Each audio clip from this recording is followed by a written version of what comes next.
guys, welcome back to my YouTube channel. Today I want to go over 5 books that were so binge worthy that I basically read them all in one sitting.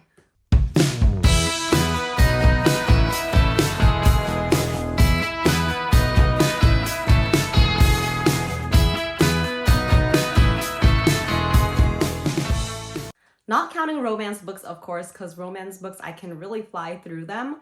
But these are the 5 books that I've read in the last year or so, year or two maybe, that I basically could not wait to see what happens next, and I just read through them in under 24 hours. So, top 5 most binge-worthy books on my list. Let's go. First off, we have 56 Days by Catherine Ryan Howard. This is not the first book that I've read from her. I actually read The Nothing Man by her as well. That was a book that my husband bought for me during his 25 days of Christmas books. So if you don't know, during Christmas, and I'm so excited for this year, during Christmas, he buys me 25 books, and I let him know hey, can you buy me maybe mystery thriller or horror books? Because I'm all over the romance books. I got that down. And if he tries to buy a romance book for me, chances are I've already had it. So yeah, so I let him know that I want, mystery thriller books. And so The Nothing Man is the first book that I've read from her, and it was one of the Christmas books that I got. So I really like that. And so when I saw that this was, featured in one of the Book of the Month picks, I actually bought it myself beforehand because I couldn't wait. Anyways, so 56 Days, it's actually, the first COVID pandemic book that we've seen. I don't know if there's any more that's out there right now, but yes, this came out, and it's about these two who meet, and because of the lockdown, they have to lock down together, and they're living with each other. They're like strangers, but learning more about each other, and some things start popping up. Some things are suspicious. She's thinking that he's like a killer. He's very, I don't know. I think I heard some people say this is stupid, they didn't like it, but I was actually hooked on the edge of my seat. I was like, what is going on? She's living with a murderer. She can't get out because out there's virus murderers, Some people said oh, it's too soon. We're still in the pandemic. Why is there a book about it already? I'm like, no, give it to me. I want all of the pandemic books. I want all of the pandemic movies. We're all stuck in lockdown. I need some entertainment. So I really like this one. Yeah, it's just about people who are stuck together, don't know each other. They're trying to figure out if there is a murderer in their midst. Yeah, so if you haven't read it already or you haven't heard about it, just look it up and see if you want to pick it up. I liked it. It was really good. I basically read it. I basically flew through it. 56 days ago, Sierra and Oliver meet in a supermarket queue in Dublin and start dating the same week COVID-19 reaches Irish shores. 35 days ago, when lockdown threatens to keep them apart, Oliver suggests they move in together. Sierra sees a unique opportunity for a relationship to flourish without the scrutiny of family and friends. Oliver sees a chance to hide who and what he really is. Today, detectives arrive at Oliver's apartment to discover a decomposing body inside. So already, you go in not really knowing who's the dead person. If it is one of them or if it's another person, who knows? You'll just have to read it. So that's the first one that I want to talk about, the top 5 most bingeable books this year. Next one is The Last Thing He Told Me. And I actually read this with one of my college friends. It's one of the books that we've been reading for our book club. This is part of Reese's book club, and Reese's book club, she has a lot of really, really good books that she picks out, and a lot of them end up being made into movies. And so I think I heard this one is going to be made into a movie or a show of some sort, But anyways, so The Last Thing He Told Me. We have this guy, we have this woman, they're dating. He has a daughter, so that's her stepdaughter. Anyways, one morning he's gone, and he just leaves her a note saying, protect her. And who does that mean? She obviously knows that it's protect his daughter. And that's all he says. He doesn't say anything to her. He doesn't say where he's going, what's going on. So we don't really know much, but we delve into their history a little bit and try to find out what's going on. I think this book is so fast-paced and well-written. And initially you don't really like the daughter because the daughter is super, I don't know, she doesn't really like this woman who is her stepmother, right? She doesn't like her, which is understandable sometimes. But because of that angst and that anger and the, whatever, I didn't really like her to begin with. But throughout the whole book, their relationship kind of forms better because they're trying to find, what's going on with the husband or the dad.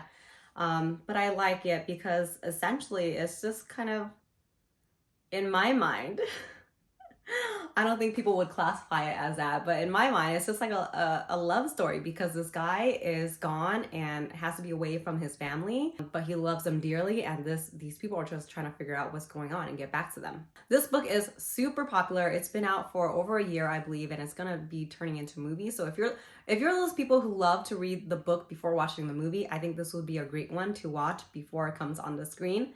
But yeah, The Last Thing He Told Me by Laura Dave. Next book I want to talk about is Later by Stephen King.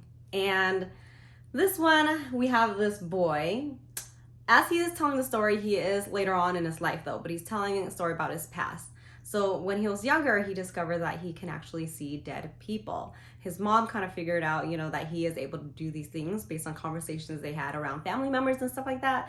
But yes, he can see if a person has recently died and they're still floating around somewhere. And I'm getting kind of freaked out just talking about this. But yes, he sees dead people. It's not like The Sixth Sense, he says, but it's definitely like The Sixth Sense. So if you like that movie, I think you would love this. But it's The Sixth Sense mixed in with a action-packed kind of, not a mystery. There's just a lot more to it than just him seeing dead people, because this person right here is not really his friend. She's using him to kind of get her own riches and money and stuff like that. So there's a lot of action in there mixed in with the horror of him describing the dead people, which is like the super scariest part. But this is the most recent Stephen King book that I've read, and I loved it. I flew through it. It's very bingeable. You can read it in one sitting, and it was fantastic. I liked it. I can't wait to read more from him. I feel like I should read more horror books because they're my jam right now. Okay, the next book is Patricia Wants to Cuddle by, Samantha Allen. Patricia Wants to Cuddle is about this reality show with four contestants now. I'm sure they had a lot more, but now we're down to the last four contestants who are trying to date this guy named Jeremy. Once I got to know the characters, I could not put it down because I thought it was so funny reading these people's minds and their thoughts about the whole reality show in general and why they're there. And then you have this backstory about the island that they're on and the people on the island and people being missing there. And then you have this, this creature named Patricia.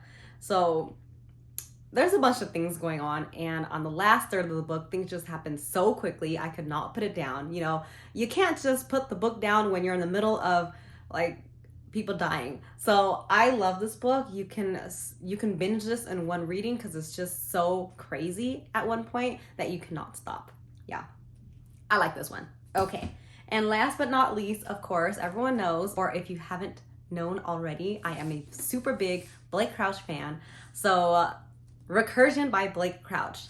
This is a also super fast-paced science fiction thriller with a mix of a love story in there. So I don't know what there is to say anymore about this book, but it's about this false memory syndrome that people are experiencing nowadays, and they're freaking out. They're like, what is real and what is not? I have memories about this life. I have memories about an alternative life. I don't know which one is real. I kind of like this one more, but this seems to be my real life. And so people are killing themselves left and right because of this false memory syndrome. And then you follow this, is he a cop? I forget. You follow this cop and this neuroscientist trying to figure out what is exactly going on, and they're trying to stop it. So that's all I'm gonna say for now. Just know that it requires a little bit of thinking if you don't really understand time travel things. I don't want to say more than that, but I really liked it. If you read it and you don't understand some parts, like how could this happen, don't worry and just read on because he explains it. Blake Crouch has a new book already out called Upgrade, and I've been hyping this author a lot to a lot of friends and family, and so a lot of my friends and family have already started reading it and I have not, and I have major FOMO, but I'm hoping to pick up that soon. It's probably going to be really great as always because all the books that I've read from him, which is only 2, but I loved it, and it's super easy to read, super fast paced, and yeah, that's why I can just read it all in one sitting. So I hope you guys like this summary of 5 books that I could not put down and basically read it all in one sitting. I guess they're all like mystery, thriller, horror books, huh? That just makes them all super thrilling, and I just can't put it down because I want to know what happens next. So yeah, I hope you guys like this video. Thank you so much for watching. I'll see you guys again next time. Bye.